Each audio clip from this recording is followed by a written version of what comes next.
کہ عدل ریگولیشن صوبہ NWFP کے چند علاقوں تک محدود ہوتا ہے. آپ یہ 1994 اور 1999 میں بھی جیسے کہ انہوں نے تذکرہ کیا آیا تھا. کیا وجہ ہے کہ آپ اس کی بھرپور مخالفت کر رہے ہیں؟ متحدہ قومی موومنٹ جو سوات سے اور NWFP سے بہت دور ہے لیکن مخالفت آپ کی سب سے زیادہ ہے. کیا وجوہات ہیں؟ بہت شکریہ ڈاکٹر صاحب. دیکھیے 1994 میں تو MQM قومی اسمبلی میں موجود نہیں تھی. ہم نے 93 کے قومی اسمبلی کے الیکشن کا کیا تھا بائیکاٹ.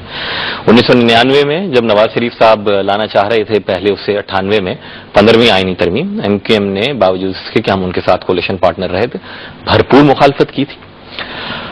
آج آپ یہ کہہ رہے ہیں کہ جی آپ سوات میں موجود نہیں ہیں، لیکن مائنڈ یو کہ MQM گزشتہ کئی انتخابات میں 1988 آن ورڈز ملک کی تیسری بڑی سیاسی جماعت بن کے ابھرتی رہی. اس دفعہ اسپلٹ ہے مسلم لیگ کے دو دھڑوں میں.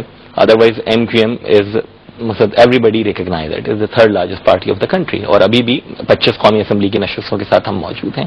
ہم اپنی رسپانسبلٹی فیل کرتے ہیں جناب کہ ملک میں ایک ایسی چیز ہو رہی ہے جسے ہم براہ راست پاکستان بنانے والوں کی خواہشات کے خلاف سمجھتے ہیں، جسے ہم پاکستان کے عوام کی اکثریت کی امنگوں کے خلاف سمجھتے ہیں. تو ہم اس کے خلاف آواز اٹھائیں، جو ہمارے دلائل ہیں ان کو سامنے لائیں، جو کچھ ہم سیاسی طور پر کر سکتے ہیں کریں، اور ایسا ہم کر رہے ہیں. تو وہ تو کہہ رہے ہیں کہ صرف امن کا مسئلہ ہے، معاہدہ کا مسئلہ ہے، اور یہ معاہدے سے امن اگر آ جاتا ہے تو یہ کہتے ہیں کہ کوئی پرابلم نہیں ہے. ایک اور سوال بھی انہوں نے کیا کہ سولوشن کیا ہے، اگر یہ نہیں کرتے ہیں تو پھر سولوشن کیا ہے؟ یہی کہا ہے نا آپ نے. دیکھیے سولوشن کے لیے ہم نے پاکستان پیپلز پارٹی کی حکومت کو بھرپور سپورٹ کی ان کے 3D فارمولے پہ کہ وہاں ڈائلاگ ہو، ڈیولپمنٹ ہو اور ڈیٹرنس ہو. اور ہم ابھی بھی سپورٹ کرتے ہیں اسی ساری کی ساری چیز کو. بالکل مکالمہ ہونا چاہیے، بالکل بات ہونی چاہیے، وہاں ترقی کا عمل بھی ہونا چاہیے.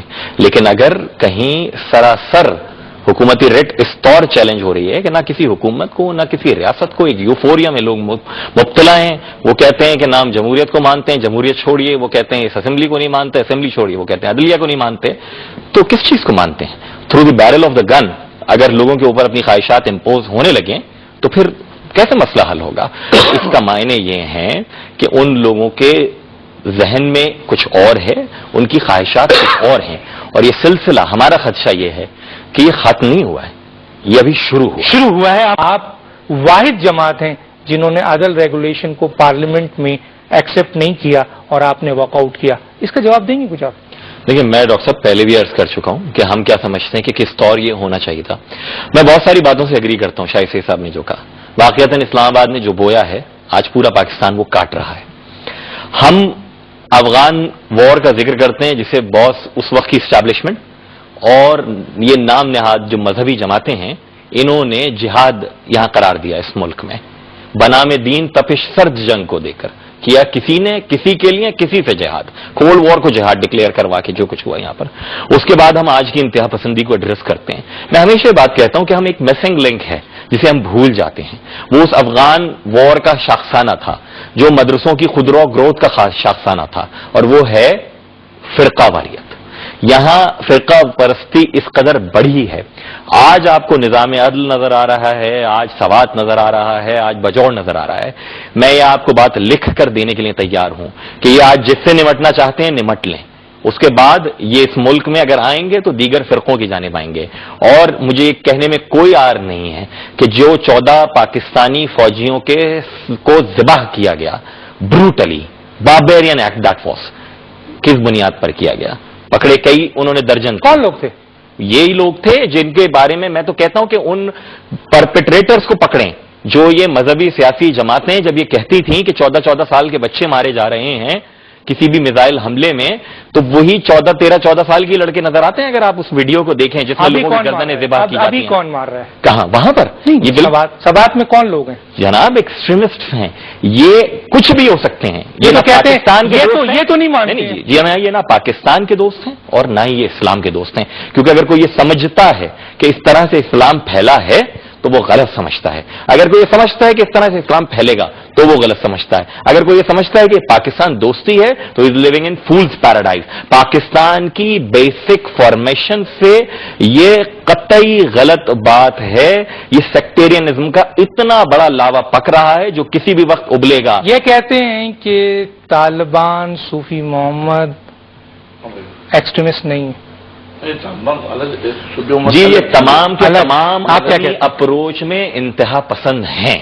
یہ تمام کے تمام بندوق کے ذریعے اپنے فہم دین کو جو کہ در حقیقت دین اسلام نہیں ہے اس کو اچھا یہ بتائیں جناب، ہم آپ کی طرف آتے ہیں جناب سزوائی صاحب، یہ بتائیے کہ کل علماء کنونشن میں کئی قراردادیں ہوئیں، ان قراردادوں میں ایک فیصلہ یہ بھی سامنے آ رہا ہے کہ متحدہ قوم ملک کے نوجوان اور مدارس کے نوجوان مل کر طالبان کے خلاف فائٹ کریں گے، تو اس سے ملک کی یکجہتی کو نقصان نہیں پہنچے گا؟ کیا کہیں گے آپ؟ یہ ملک کو بچانے کے لیے ملک کے ہر شہری کو جو کچھ اس سے ہو سکے اس کو کر گزرنا چاہیے، اور ایم کیو ایم اس میں کمیٹڈ ہے کہ ہم سے جو کچھ ہو سکے گا، جہاں جہاں ہمارا دائرہ کار ہے، جہاں ہمارا اثر رسوخ ہے، وہاں وہ ہم کریں گے. ایک بات میں آگے بڑھانا چاہوں گا جو آپ نے کہی تھی، شاہد سعید صاحب سے بھی آپ پوچھ رہے تھے اور اظفر ہلالی صاحب سے بھی، کہ جی کیا ہوتا. وہ تو خیر ہم نے 3D کی بھی بات کی، یہ کہہ رہے ہیں ہم ڈائلاگ کریں سارا کا سارا. دیکھیے ملک بھر سے فنڈنگ ہو رہی ہے ان لوگوں کی، اور شاید بدقسمتی کے ساتھ ملک سے باہر سے بھی کہیں نہ کہیں آ رہی ہو، اس کو پروب کیا جائے.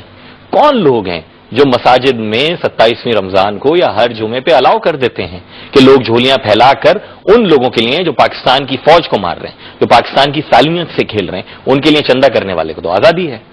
کون لوگ ہیں جو الاؤ کرتے ہیں کہ ان کو سپورٹ فراہم کی جائے، ان کو کمک فراہم کی جائے، ان کو رسد فراہم کی جائے، ان کے سارے جو لوگ آئیں مختلف علاقوں میں ان کو شیلٹر فراہم کیا جائے. ان لوگوں کے گھروں سے اریسٹ آپ سمجھتے ہیں کہ یہ جو مسجدوں میں چندے ملتے ہیں، اس سے اتنی بڑی بڑی گاڑیاں پیٹرول ڈیزل فری، دنیا بھر کے جدید اسلحے، دنیا بھر کے جدید اکوپمنٹ اسلحے ان کے پاس، رزق ان کو بہترین، ان کے ایک طالبان کے پاس جو ہے وہ 40 ہزار پر منتھ، وہ اتنی سر سارے کے سارے معاملات ایک ساتھ چل رہے ہیں.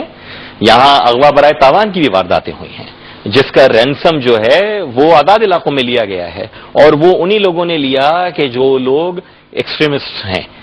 یہاں ڈکیتیوں کی آپ نے وارداتیں دیکھیں مختلف ملک کے شہروں میں اگر ہوئی ہیں تو اس میں بھی یہ بھی سورس ہے، یہ بھی سورس ہے جو ہو رہا ہے، سورسز ہیں. کرائم ریٹ بڑھا ہے، اس کی بنیاد کے اوپر ایون NWFP میں اغوا برائے تاوان کی بے تحاشا وارداتیں کی گئیں اور لوگوں کو وہاں لے جایا گیا، اور وہ ایکسٹریمسٹ ہیں. حکومت میں کون ہے؟ حکومت میں آپ بھی ہیں، یہ بھی ہیں. جی میں تو جہاں حکومت میں ہوں، ریاست کا ہے، حکومت کا ہے، آپ روکتے نہیں ہیں، کرٹیسائز. میں تو جہاں حکومت میں ہوں وہاں میں اردو میں کہتے ہیں حصہ بقدر جثہ، تو ہم اپنے جثے سے بڑھ کر توڑ کیوں نہیں دیتے آپ؟ حکومت یہاں اگر آئے گئی اور یہاں کی حکومت کوئی ایسی چیز کرے گی تو پھر آپ MQM کا چھوڑ دیں گے آپ، ٹھیک ہے. لیکن ایک سوال کرتا ہوں آگے چلوں گا، بڑا امپورٹنٹ کوشچن ہے کہ آپ نے اس علماء کنونشن پہ آپ نے بڑی قرارداد ہے، بڑی دیکھ رہا تھا میں، لمبی چوڑی قرارداد، تو اس میں ایک قرارداد آپ کی کمی رہ گئی. لوگوں کا کہنا تھا کہ اگر اس علماء کنونشن میں اگر ڈرون حملے کو بھی مذمتی طور پر لیا جاتا جس سے معصوم شہری مارے جا رہے ہیں، پتہ نہیں شہید صاحب کہتے ہیں کہ ڈرون حملے سے جو ہیں وہ انتہا پسند مارے جا رہے ہیں، لیکن کہا جاتا ہے کہ معصوم، تو کیا مذمتی ریکارڈ کی درستگی کے لیے دیکھیے پہلی بات میں کرتا چلوں، آپ کے ہی چینل پہ PJ میر صاحب کے پروگرام کا پرومو چلتا ہے، آپ کے پروگرام سے پہلے بھی چل رہا تھا. قائد تحریک الطاف حسین کا اسٹیٹمنٹ ڈرون حملوں کے حوالے سے وہ میری پارٹی کا اسٹیٹمنٹ ہے. علماء کنونشن کی قرارداد ہے علماء کی، ہم جمع ہوئے تھے جو ملک کے اندر سے لوگ ملک کا خود بیڑا غرق کر رہے ہیں، اس کا باہر والے کی تو بعد کی نوبت آئے گی، پہلے تو ملک کے اندر جو کچھ ہو رہا ہے اس کو دیکھا جائے. اور میں اس بات کو ضرور سیکنڈ کروں گا شاہد سید صاحب کی کہ یہ سوال